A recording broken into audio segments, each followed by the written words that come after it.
तर खताचे जर गुणधर्म बघितले तर अप्रतिम आहेत. साहेबांच्या अमोल चव्हाण साहेबांच्या मार्गदर्शनाखाली हा प्लॉट आम्ही डेव्हलप केलेला आहे आणि द्राक्षबाग पण असते.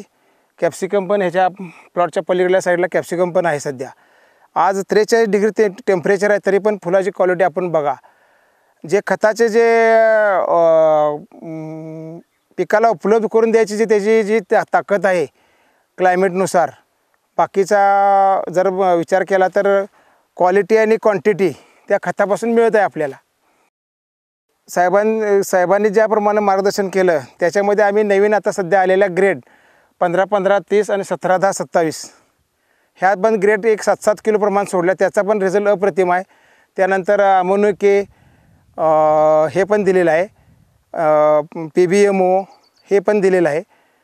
थोडंसं क्लायमेट जास्त असल्यामुळे आम्ही थोडंसं वरचे स्प्रे थांबवलेत, पण ड्रिपच्या मार्फत त्याला रेक्झिलिन क्यू वगैरे असं आम्ही सोडलेलं आहे. एड्डा फेरस पण सोडलेला आहे. अशा पद्धतीने हा प्लॉट आहे. खताच्यामध्ये आम्ही सध्या सोडत आहे ते पॉलिफीड, हायपा chemicals, PR agro, Amol Chavan यांच्या मार्गदर्शनाखाली काम करत असतोच. आणि दुसरं जर बघायला गेलं तर की ह्या खतांचा इतका रिझल्ट की जे खत आहे, जे केमिकलचा रेशो बघितला तर 2.5, 3.5 आणि 7 दिवसाच्या आत सगळी खतं तुम्हाला ही उपलब्ध दिसतात, झाडावरती दिसतं. आता तोडा आम्ही 6 दिवस झाले तोडावलं 3 एकर, जवळपास 5.5 ते पावणे 6 टन माझा माल तुटलेला आहे.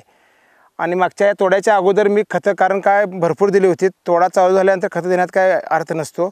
15 दिवस अगोदर सगळ्या प्रकारची ह्याची खतं देऊन 13-40-13-19-19 कॉम्बिनेशनमध्ये एक बॅग दिलेली आहे. मॅग्नेशियम पण दिलेलं आहे. आणि हायपा केमिकल्स, PR ॲग्रो ह्या खताची गुणवत्ता उच्च प्रतीची आहे आणि सतत त्यांची क्वांटिटी आणि क्वालिटी कायम राहिलेली आहे, सातत्य आहे.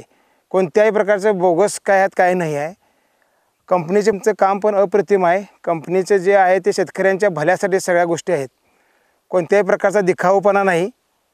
आणि आज तुम्ही क्वालिटी बघू शकता फुलांची. माझ्या एवढ्या उन्हात टेम्परेचरमध्ये देखील फुलं तुम्ही असं किती पण हे करा, आहे असं दिसतं. हे बघा. थँक्यू.